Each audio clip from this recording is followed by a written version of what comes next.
पापा आए थे घर पर। पापा ने कहा था चार्ज लगा दे फ़ोन। चार्ज लगा के मैं टीवी देखने लग गया। फिर मम्मी ने कही थी सो जा, फिर तो उठता नहीं है। मैं सो गया।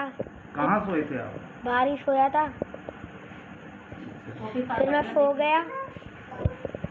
गया था मैं। फिर एक काफ़ी आया था। मम्मी ने गेट खोल दिया था। काफ़ी आया था, मुझे आवाज़ आई थी। फिर ऐसे जब मैं जग गया था और जब काफ़ी आए थे 4 बंदे आए थे। मम्मी ने हाथ मोड़ा था ये वाला। आप उस समय के जग रहे थे? आप कैसे जग रहे थे? मुझे आवाज़ आ गई थी जब। अच्छा, कैसी आवाज़ आ रही थी? मतलब ये खाट बज रही थी ना, या फिर मुझे नहीं कहीं इसकी आवाज़ आई। फिर मैं जग गया था। आपको किसी ने रोका था चिल्लाने से? तो फिर आप देखते रहे थे चुपचाप? हाँ, मैं तो छुप जब मैं बचाने गया था ना पापा को, हाँ। काफ़ी ने गोदी में लिया था। फिर खाट पे सुला दिया था मैं। तो फिर उसके बाद क्या हुआ? उसके बाद काफ़ी ने तो तकिया लगा दी मुँह पर और ना पर पे वो लगा दी सापी। पापा मर गए जब, इन्हें मुक्के दिए ना पर और पैर ये मोड़े। जब पापा की जब आवाज़ आई थी ना, जब पैर मोड़ दिए थे और मुंडी और मोड़ दी थी काफ़ी चाचा ने। फिर कितनी देर तक वो रुके रहे आपके घर पर? वो तो जब पापा मर गए थे ना, जब ही चले गए ये तो। मम्मी क्या कर रही थी उस समय? मम्मी तो देख रही थी बस। ठीक है। अभी जो आपने वीडियो देखा ये उस बेटे का है जो चश्मदीद है अपने पिता के कत्ल का। वो कत्ल जो इसकी आंखों के सामने हुआ, किस तरीके से माँ ने अपने हाथों इस बेटे के पिता की जान ली, अपने मांग का सिंदूर उजाड़ा, कौन कौन उस कत्ल में शामिल था और अब इस केस में क्या अपडेट है, वो सब आपको इस पूरी वीडियो में पता चलेगा। 9 महीने पुराना ये केस है, लेकिन अब इस केस में नए खुलासे हुए हैं। क्या कुछ हुआ है इस पूरी चीज़ के ऊपर आज बात करेंगे। वीडियो को अंत तक ज़रूर देखिएगा, क्योंकि आखिर में जाके आपको इस कहानी का एक ऐसी सच्चाई से पर्दा उठेगा जिसे जानकर आपकी रूह कांप जाएगी कि किस तरह एक महिला कातिल बनी और क्यों उसने अपने हाथों अपने पति को मौत के आगोश में धकेल दिया। परेश भाई, क्या कुछ कहानी है, किस तरीके से कत्ल हुआ और अब इस केस में क्या अपडेट है? सबसे पहले एक लाइन में मैं थोड़ा सा इसे डिफाइन करने वाला हूँ इस औरत के बारे में। इसका नाम है अनीता। इसकी एक शादी हो चुकी है पहले। अब क्या करती है, उससे एक बच्चा भी है। अपने पति को छोड़ती है और एक दूसरे आदमी से इश्क लड़ा लेती है जिसका नाम है वीरू जाटव। वीरू जाटव का टेंट का बहुत बड़ा काम है और करोड़पति आदमी है। अब उससे प्यार करती है तो अपने पहले पति को छोड़ती है, दूसरे शख्स से शादी करती है वीरू जाटव से। उससे भी एक बच्चा हो जाता है। फिर इस औरत का मन नहीं भरता, अपने पड़ोस में एक कचौड़ी बेचने वाला है जिसका नाम है काशी। उस कचौड़ी बेचने वाले से प्यार कर लेती है। फिर बोलती है अब मैं वीरू जाटव को रास्ते से हटा दूंगी और उस कचौड़ी वाले के साथ मिलकर अपने करोड़पति पति का कत्ल करवा देती है। कत्ल करवाती है तो कत्ल करवाने के समय में उसका जो बेटा है घर में, वो देख रहा था उन सब चीजों को जिसका जिक्र उसने भी हम लोग वीडियो में हमने जो शुरुआत में देखा। उसने उसे धमका दिया कि कुछ बताएगा तो तेरा भी हाल यही करूंगी। उसने एक झूठी कहानी बनाई कि पति को हार्ट अटैक आ गया है। लेकिन खैर उनके जो पति हैं वीरू जाटव, उनके जो भाई हैं गब्बर, उनका भी नाम गब्बर है, उन्होंने देखा भैया के हाथ पैर पे तो निशान था, तो ये तो हो नहीं सकता। फिर यहीं से सस्पेंस शुरू हुआ। तो एक बार शुरुआत से बताता हूँ, आप सोचोगे कि ये कैसा, कोई महिला ऐसा कैसे कर सकती है। तो ये जो पूरी घटना है, घटनाक्रम अगर हम फ्लैशबैक में जाए तो 2001 में वीरू जाटव को जो है अनीता मिलती है। अब अनीता की पहले से शादी हो चुकी है। अब अनीता मार्केट में मिल जाती है, वीरू जाटव एक प्रोग्राम में जाते, टेंट का काम लेते, वीरू जाटव की दोस्ती होती है। सोचो वो महिला अनीता जो है शादीशुदा है और वीरू जाटव से फोन पर बात करने लगती है, दोस्ती बढ़ जाती है। दोस्ती धीरे धीरे अवैध संबंध में मिल जाता है। अब ये दोनों अवैध संबंध में आ गए। अब ये अपने पति को धोखा देने लगती है, जो पहला पति है। फिर अपने पहले पति को वीरू जाटव के लिए छोड़ देती है। क्यों? क्योंकि वीरू जाटव के पास पैसा था। पहले पति से इसका बच्चा भी था, उसको भी छोड़ देती है वीरू जाटव से शादी के लिए। उसको भी छोड़ देती है, मतलब दोनों को छोड़ देती है। और फिर ये 2001 में वीरू जाटव से शादी कर लेती है। वीरू जाटव का टेंट का काम था तो वो ज़्यादा टाइम बाहर रहते थे, बहुत उनका भागदौड़ बहुत ज़्यादा रहता है। टेंट का काम जो है ईजी काम नहीं है, उसमें 2-2 3-3 दिन लोग बाहर रह लेते हैं। तब ऐसे में इसका मन नहीं लगता था, तो बोली मेरा मन नहीं लगता घर पे। तो वीरू जाटव बोला कोई टेंशन नहीं, पैसे की कोई कमी नहीं है, मैं तुम्हारे लिए एक किराना स्टोर खोल देता हूँ। तो इसको एक किराना स्टोर खोल कर दे देता है कि इसका मन लगा रहेगा, घर में अकेली रहती क्या करेगी। अब ऐसे में अनीता जो थी उसने किराना स्टोर खोल लिया, किराना चलाने लगी। पड़ोस में एक जो शख्स है काशी नाम का, जो कचौड़ियाँ हाँ, बेचता जो है। कचौड़ी बेचता था और इसकी दुकान से आता था, थोड़ा मोड़ा सामान लेता था, 100 रुपए का, 50 रुपए का, और धीरे धीरे इन दोनों की दोस्ती हो गई। अब वीरू जाटव है नहीं, तो वो लाला के इसे कचौड़ी खिलाता था 2-2। अब यहाँ कचौड़ी खिलाई जा रही थी और कचौड़ी के साथ साथ यहाँ दोनों के बीच में Relationship start हो गया। अवैध रिलेशनशिप स्टार्ट हो गया। अब धीरे धीरे शुरुआत में इन्हें लगा चलो कोई नहीं, पति को पता नहीं चलेगा, पति रहता नहीं, तो इस बीच हम दोनों अवैध संबंध रख लेंगे, क्या ही पता चल रहा है। लेकिन अब वीरू जाटव को छोड़ के उस कचौड़ी वाले के लिए इतना प्यार उमड़ाया कि बोले नहीं, अब ये मेरे पति को तो मेरे को रास्ते से हटाना है। अब वीरू जाटव को छोड़ के अब मैं काशी तुम्हारे साथ रहूंगी। तो बोला तुम्हारा तो बच्चा भी कैसे हटाओगे? तो बोलते रुको कुछ मैं जुगाड़ करती हूँ। तो इसके पति को शक होने लगा इसके रिलेशनशिप के बारे में, ये फ़ोन पर बात करती थी। तो इसके पति ने बोला तू आज से दुकान पर नहीं बैठेगी और तेरा गैर मर्दों से बातचीत बंद, बिल्कुल बंद। तू किसी पति से को बात पता कैसे चला? देखिए एक आभास हो जाता है, आप घर में हो, आप देखोगे कोई बंदा फ़ोन पर है, किसी का फ़ोन आ रहा है तो छुप कर बाहर जा रहा है, किसी से बात कर रहा है, तो आप लोगों की, अगर किसी के साथ आप बहुत सालों से रह रहे हो तो आप उसकी एक एक एक्टिविटी को नोटिस कर सकते हो, अगर उसमें कुछ बदलाव आ रहा है तो वो आप देख सकते हो। तो ऐसे ही कुछ हुआ, ये अनीता के अंदर ये बदलाव आए। वो फ़ोन पर बात करती थी, मैसेज करती थी, वॉशरूम में ज़्यादा देर रहती थी और वॉशरूम में चैट करती थी, आती थी तो चैट डिलीट रहता था, फिर देखते थे सामने से एक मैसेज आया सिर्फ हाँ, तो सिर्फ हाँ कोई क्यों भेजेगा, ऊपर के चैट डिलीट रहते थे, तो उसे शक हो गया। फिर उसने बोला कि अब तुम दुकान पर बैठना बंद और तुम्हारा लड़कों से, बाकी गैर मर्द से बात करना बंद। अच्छा, जो कचौरी वाला जो इसका प्रेमी था उसका नाम काशी था। काशी ने ही मिलकर अनीता के साथ जो है जो वीरू जाटव था उसकी हत्या करी थी। हाँ। अच्छा, इस चीज़ में मैं एक चीज़ और आपको दोस्तों बता दूं कि ये बेटे ने खुद ऑन कैमरा बताया है, जो नाबालिग बेटा था जिसका वीडियो हमने दिखाया, उसने बताया कि काशी ने मेरे पिता से कहा जब कत्ल कर रहा था कि अब बोलना, अब क्यों नहीं बोलता, और इस दौरान मेरी माँ ने कहा इस वीरू को मार दो, बेटे को मत मारना। इसके बाद काशी ने गर्दन मरोड़ दी, मुक्के मारे, दांत तोड़ दिए और नाखूनों से शरीर पर निशान बना दिए। मतलब उसके दिल और दिमाग पे इस हद तक हैवानियत सवार हो चुकी थी कि वो उसको नोच रहा था, खसोट रहा था, और पत्नी वहाँ खड़े होकर बड़े आराम से देख रही थी। और देखिए प्लानिंग कैसे की इन्होंने, मतलब आप सोचो कोई पत्नी इतना कैसे सोच सकती है, मतलब अपने पति को मरवाने के लिए। तो जब इसके पति ने ये सब चीज़ें की तो इसकी पत्नी ने चढ़ाया काशी को कि तुम्हें मुझे नहीं पाना है, अगर मेरा पति रहेगा और मुझे इस तरह से बंधन में रखेगा तो तुम मुझे कभी नहीं पा पाओगे। तो अब वो तो प्यार में पागल काशी, वो बोल रहा है कि अब मैं तो तुम्हारे लिए कुछ भी कर दूंगा, बाबू सोना सब कुछ। अब वो उस बात पे उसे कन्विंस कर ली। अब वो बोलता है कि मैं तो उसे मार दूंगा, अपने साथ और 2-3 लोगों को इकट्ठा कर लेता है। अब उसके मजदूर रहते हैं, 10-10 हज़ार 5-5 हज़ार में रेडी कर लेता है। फिर बोलता है कि चलो ठीक है प्लान करते हैं। फिर प्लान करती है कि एक दिन ये घर पे आएगा, इसको खाने में बेहोशी वाली दवा मिलाऊंगी और मैं तुम लोग को फ़ोन करके बुलाऊंगी, तुम लोग अंदर आ जाना और इसका कत्ल कर देना। और ऐसा ही करती है ये। उस तारीख है 7 जून 2025 और उस दिन इसका पति आता है, उसको खाना पीना खिलाती है अच्छे से, बोलती है तुम्हारा अपने हाथ से बनाई है सब बढ़िया। पति भी बोलता है अच्छा चलो बढ़िया है, आज मेरी जो वाइफ है उनका मन अच्छा है। तो वो खा पी लेते हैं, लेकिन खाने के बाद उनको चक्कर आने लगता है, वो सो जाते हैं। तब तक ये फ़ोन कर अपने आशिक को बुला लेते हैं, आशिक के साथ और 2 लोगों को, और वो लोग इसका तकिए से गला घोट कर मारते, बोलते मार दो उसको, जिंदा मत छोड़ो। उसकी पत्नी बोलती है और उसका बेटा देख रहा था, वो चिल्लाता है पापा पापा, उसको 2 थप्पड़ मारते होते चल अंदर, नहीं तो तेरा भी यही हश कर देंगे। हालांकि काशी से उसने ये बोला था कि बेटे को मत मारना। हाँ, बाद में उसने वो बोला था कि इसको क्या करना है, तो बोला नहीं इसको मत मारो। अब उसको बच्चे को नहीं मारते और बच्चे को डरा देते कि बच्चा डरा देंगे, क्योंकि दोनों मर जाते तो ये तो फंस जाती ना। इसको कोई अपने बच्चे के लिए फिक्र नहीं थी आसिम भाई कि मैं बच्चे को मार दूं, इसको ये फिक्र थी कि दोनों जन एक साथ मरेंगे तो मैं फंस जाऊंगी। तो इसने सुबह क्या कहानी बताई, अब रात को हत्या करके ये लोग भाग गए। अब सुबह क्या कहानी बताई, जोर जोर का रोने लगी, बोली मेरे पति को हार्ट अटैक आया, पूरे घर वाले आ गए, डॉक्टर आ गए, सब कुछ आ गए। सबने देखा इसके शरीर पे निशान है, हार्ट अटैक में शरीर पे निशान कैसे आते। अब जो वीरू जाटव का भाई था उसको शक था, उसने बोला कि कुछ तो फाउल प्ले है। उसने तुरंत पुलिस को कंप्लेंट किया, पुलिस आई, बॉडी पोस्टमार्टम को भेजी और पुलिस सीसीटीवी खंगालने लगी। फिर सीसीटीवी पुलिस ने देखा तो देखा कि रात को एक बाइक आई है, बाइक गली में रुकी है इनके घर के पास और उसमें से 3 लोग उतर के इनके घर गए। वहीं से पुलिस ने क्या किया, उस नंबर प्लेट को देखा, नंबर प्लेट किसके नाम पे गाड़ी है, तो वो नाम निकला काशी का और उसकी कॉल डिटेल्स निकाली तो पता चला है वो तो इसकी पत्नी से बात करता है, अनीता से। यहाँ से पुलिस को पूरा पिक्चर क्लियर हो गया कि इसके पीछे फाउल प्ले है और ये लोग ही मिलकर कुछ किए।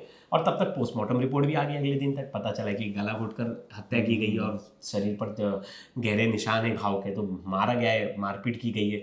अब ऐसे में फिर पुलिस सबको उठाती है एक एक करके और पूछताछ करती है अलग अलग कमरे में बिठा के, फिर सब टूट जाते हैं और पुलिस को सब सच्चाई बता देते हैं। जिसके बाद ये पता चलता है कि अनीता ऐसी औरत थी कि वो वो जो थी वो अपने लाइफ को बहुत वैसा समझती थी चिराग जी, मतलब आसिम भाई, कि हर कोई होता है ना, हर किसी के एक्सपेक्टेशन ऐसे नहीं होते। तो इसका एक्सपेक्टेशन था कि एक से नहीं कई लोगों से इसके रिलेशनशिप रहे। ये ऐसा नहीं था कि ये सिर्फ काशी से बात करती थी, और भी 3-4 लड़के थे जिनसे बात करती थी, अपने से कम उम्र के लड़कों से बात करती थी। तो ये इसके बारे में जो इन्फॉर्मेशन मिली, बाद में जो चीज़ें निकल कर आई, ये पता चला कि एरिया में सबसे बात करती थी। अब इसे लगने लगा कि इसकी इस लाइफ में जो है इसका हस्बैंड जो है तो वो दरार पैदा कर रहा है। उसने काशी को सिर्फ चूज किया कि ये इजीली ये वो हो जाएगा, क्या बोलते हैं, कन्विंस हो जाएगा मर्डर करने के लिए। नहीं तो बात तो 3-3 4-4 लड़कों से करती थी। तो सोचो कितनी कितनी हद तक चालाक थी। और ऐसी अगर महिला किसी को मिल जाए तो क्या कुछ करवा सकती है, हत्या क्या टुकड़े भी करवा सकती थी अपने पति के। लेकिन वही है, समय रहते बच्चे ने देखा और बच्चे ने गवाही दी जो पुलिस के सामने। उस गवाही की बिहाफ पे इसको अभी तक बेल नहीं मिली है जेल में, और उसी गवाही के बिहाफ में अब उसे सजा होगी, और मिनिमम सजा उसे उम्र कैद होगी, उसके साथ जो बाकी लोग भी हैं। तो दोस्तों, जो बेटा है वीरू जाटव का, उसने ऑन कैमरा ये भी बताया है कि उसने बचाने की अपने पिता को बहुत कोशिश करी थी, लेकिन उस टाइम पे जो काशी था, जो उसकी माँ है मासूम बच्चे की और वीरू जाटव की पत्नी, उसने काशी ने इस बच्चे को उठाकर दूसरे कमरे में फेंक दिया था, और फिर ये बच्चा डरा सहमा उसी कमरे में छिप गया और वहाँ से सब कुछ कत्ल होते हुए अपनी आंखों से देखता रहा। ना सिर्फ देखता रहा बल्कि उसने पूरा देखा कि किस तरह माँ और उसके प्रेमी ने मिलकर बेरहमी से वीरू जाटव की हत्या करी, गला दबाया, तकिए से मुंह दबाया, नाखूनों से उसके शरीर को नोचे, मुक्के मारे, उसका मुंह तोड़ा। साथ ही साथ आपको यहाँ एक चीज और मैं बता दूं, आरोपियों के जाने के बाद माँ ने, यानी कि जो अनीता है, खून साफ किया। उसने खून भी साफ किया। जो नाक और मुंह से खून निकल रहा था वो खून साफ किया, लाश को कंबल में लपेटा, और माँ जो है उसने माँ और काशी ने इन दोनों ने बच्चे को भी धमकाया। और रात को इसने कॉफी बनाकर पी है। हाँ। सोचो, मतलब इसे उतना टाइम में पति की डेड बॉडी पड़ी है, कॉफी बना के पी रही है, टेंशन हो गया ना, कैफीन की जरूरत है, तो कॉफी बनाकर पी रही है, फिर अपने बच्चे को बोल रही है कि किसी को कुछ मत बताना। हाँ। और साथ ही साथ अगर कोई पूछे तो ये कह देना कि मैं तो सो रहा था। ये सारी बातें कत्ल करने के बाद माँ ने अपने बेटे को भी बताई, लेकिन उस बच्चे ने भरपूर कोशिश करी थी अपने पिता को बचाने की, लेकिन जाहिर सी बात है वो छोटा बच्चा है, कहाँ हो पाया। और इस कहते हैं ना दोस्तों कि रिश्तों में वो पहले जैसे मिठास नहीं मिलती, बातें बहुत होती हैं पर वो बात नहीं बनती। और अब जो इस तरीके से इस तरह वारदातें होती हैं, अब चाहे तुम मेरठ का केस देख लो या कोई भी देख लो, मतलब जिस तरह रिश्तों को लोग बहुत आसानी से तोड़ देते हैं और उनको खूनी रास्ते पे धकेल देते हैं। और ये केस जो हुआ है ये 9 महीने पुराना ही केस, ज़्यादा टाइम भी नहीं हुआ है। इस केस में अब गवाही हुई है, लेकिन जिस तरह कत्ल हुआ, कत्ल के बाद सबसे पहले ये पकड़े कैसे गए कि पुलिस ने सीसीटीवी फुटेज देखा, सब कुछ हुआ, लेकिन पहला शक पुलिस को कब हुआ? देखिए, पहला शक हुआ कि जो लड़के का भाई है गब्बर, उसने बोला कि सर हार्ट अटैक का तो मैटर नहीं हो सकता, क्योंकि ना उसके हाथ में ना निशान थे, मतलब वो हाथ में लाल निशान थे, मतलब किसी ने हाथ जोरों से पकड़ा था। तो पुलिस ने भी जब निशान देखा ना तो पुलिस को भी शक हुआ। अब वो डायरेक्टली नहीं बोल सकता था कि उसको उसकी भाभी पे शक है। अगर कल को उसकी भाभी बेगुनाह निकली तो वो तो प्रॉपर्टी में उसका कुछ हिस्सा नहीं था उसके भाई का, पता चला उसकी भाभी उसको घर से भगा देती, इस बात का उसको डर था। तो उसने बोला कि हमें कुछ फाउल प्ले का शक है, लेकिन हमें नहीं पता कौन है इसके पीछे। अब पुलिस ने जांच शुरू की। पुलिस ने आसपास का पहले सीसीटीवी फुटेज खंगाला, सबसे बेसिक काम करती है, पूछती है तुम्हारे यहाँ सीसीटीवी फुटेज लगा है, निकालो।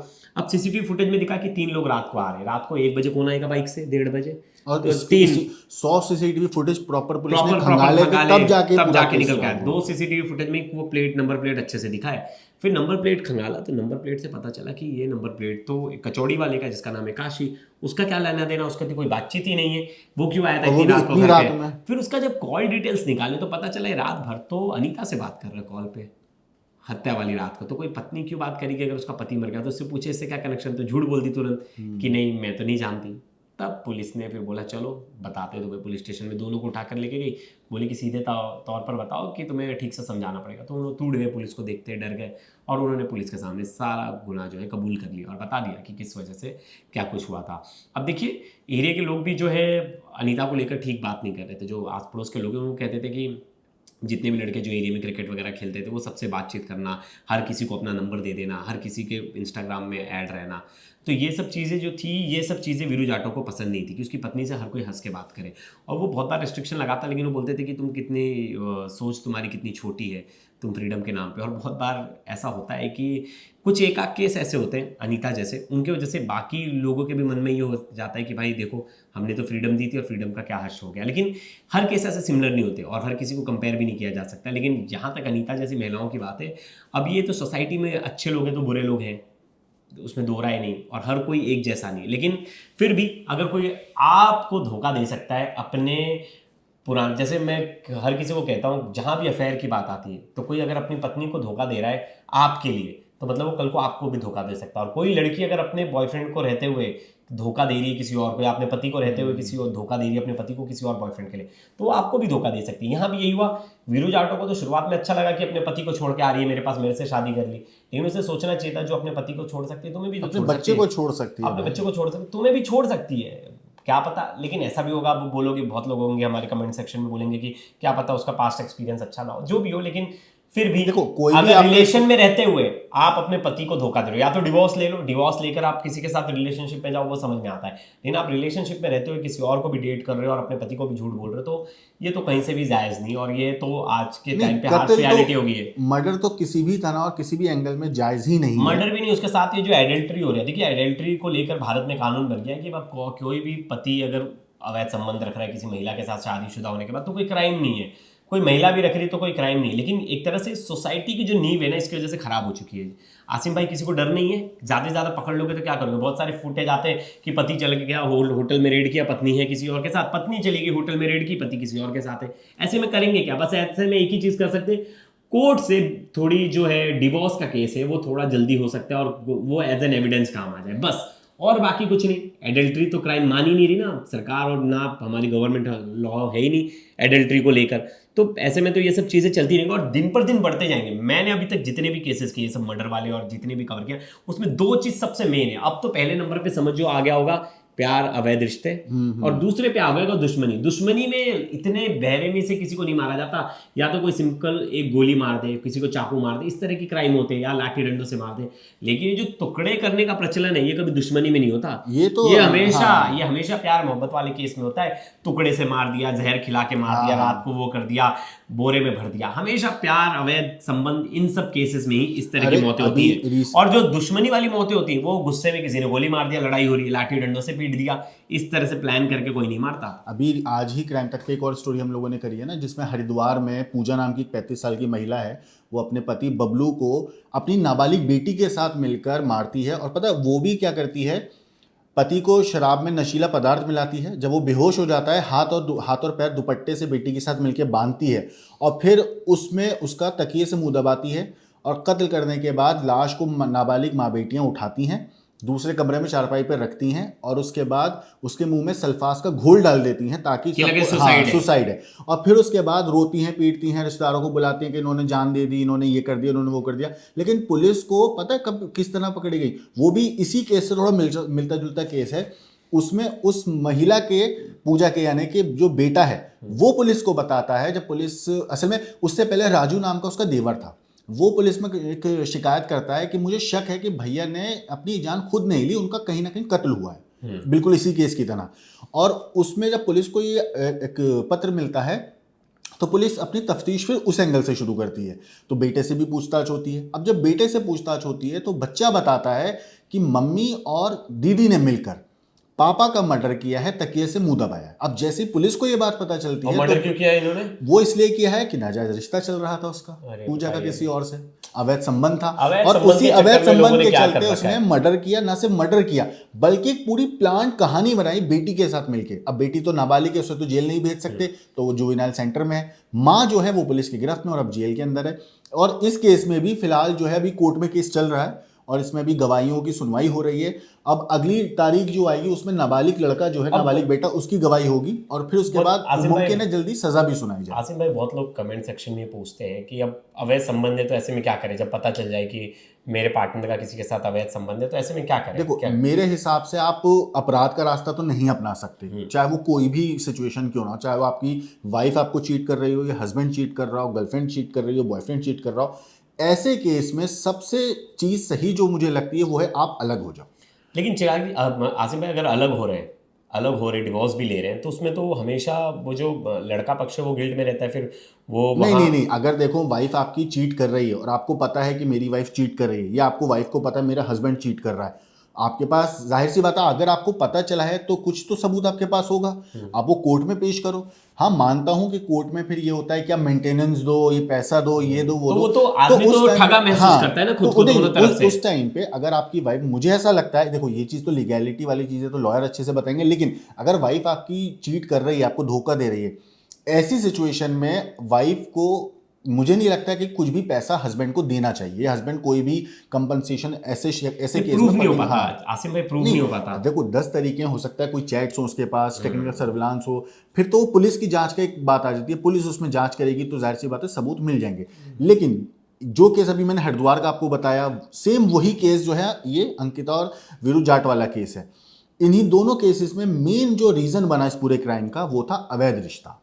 और आई थिंक आज के टाइम में अवैध रिश्ते जो चीज़ हो गए हैं वो इस हद तक बढ़ चुके हैं, इस हद तक उन चीज़ों को लोग प्रमोट अपने लाइफ में लेकर आ चुके हैं, इंक्रीज कर चुके हैं कि रिश्ते जो है ना बहुत आसानी से लोग तोड़ देते हैं। न सिर्फ तोड़ते हैं बल्कि उससे निकलने का रास्ता जो अपराध है ना वो अपराध की तरफ ही उनको लेके चले जाते हैं। ये भी बात है कि अगर अगर अगर कोई किसी को चीट कर रहा है तो ऐसे में उनको ट्रीटमेंट देना चाहिए, सॉरी काउंसलिंग करनी चाहिए उनको।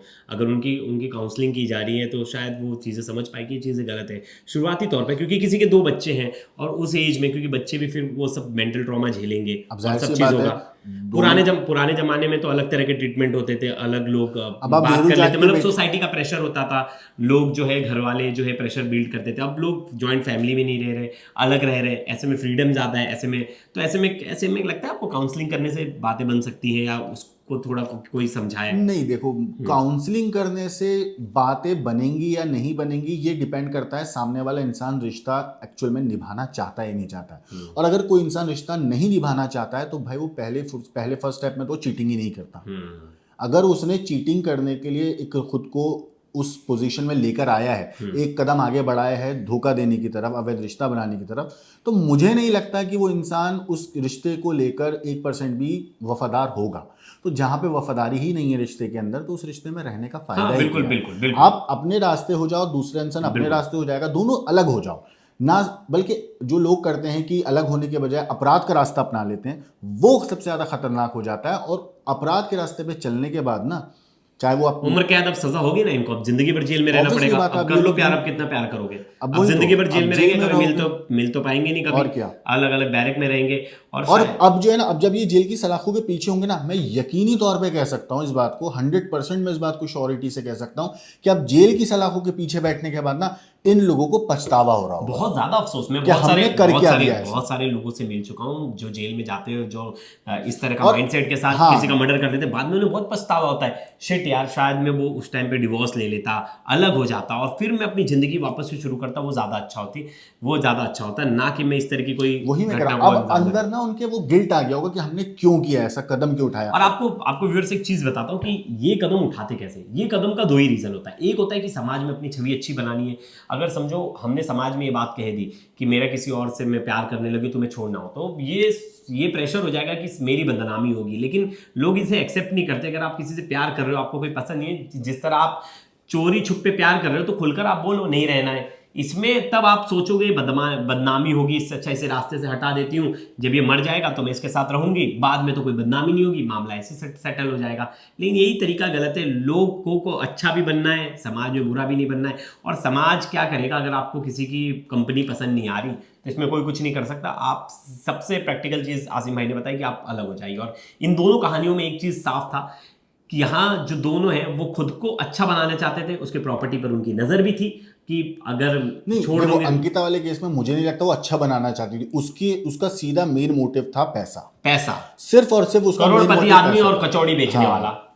जाहिर सी बात है उसने अपने पति को अगर मारा है, बेटे की मौजूदगी में मारा और होशो हवास में प्लानिंग के तहत मारा है, उसको भी पता था कि मैं गलत कर रही हूँ, लेकिन उसके दिमाग और दिल पर सिर्फ पैसों की खनक थी कि मुझे पैसा चाहिए, इसीलिए उसने करोड़पति पति को बिल्कुल। बेरहमी से मौत के घाट उतार दिया। बिल्कुल। तो देखेंगे आने वाले समय में क्या सजा मिलती है। मुझे लग रहा है मिनिमम इसमें उम्र कैद की जो सजा तो मिलेगी, और जो लोग इसमें साजिश करता थे उन्हें भी उम्र कैद की सजा मिलेगी, क्योंकि देखिए हालांकि साजिश जो- करने वाला और जो जिसने क्राइम किया वो दोनों की सजा सेम ही होती। बहुत कम केसेस में दोनों को बरी कर दिया जाए, या एक को बरी कर दिया जाए, या बोले कि इसका इन्वॉल्वमेंट कम है। लेकिन जितने लोग हैं इसमें, चारों लोग, नहीं, इसमें अलग बरी करने वाला मुझे नहीं लगता कि कहीं से भी एक कोई आरोपी रास्ता है जो बोल रहे हैं कि मेरे को सिर्फ साथ में लेकर गए थे, मुझे नहीं पता है। लेकिन देखना पड़ेगा कि उनका रोल कितना था, क्या कुछ था। इस खबर पर हमारी नजर बनी रहेगी, इस तरह की और खबरों पर भी हमारी नजर बनी रहेगी। और हमसे आप कौन सी खबर सुनना चाहते हो, मेरे और आसिम से, तो आप बताइएगा, सजेशंस दीजिएगा। उन स्टोरीज पर हम बात करेंगे, उन मुद्दों पर हम बात करेंगे और आपकी राय लेंगे। अगली वीडियो में हम वो कमेंट्स रीड आउट करेंगे जो व्यूअर्स हमें बताएंगे, फीडबैक देंगे। उन सब व्यूअर्स के जो कमेंट्स हैं उन्हें हम आप तक साझा करेंगे। तब तक के लिए धन्यवाद दोस्तों।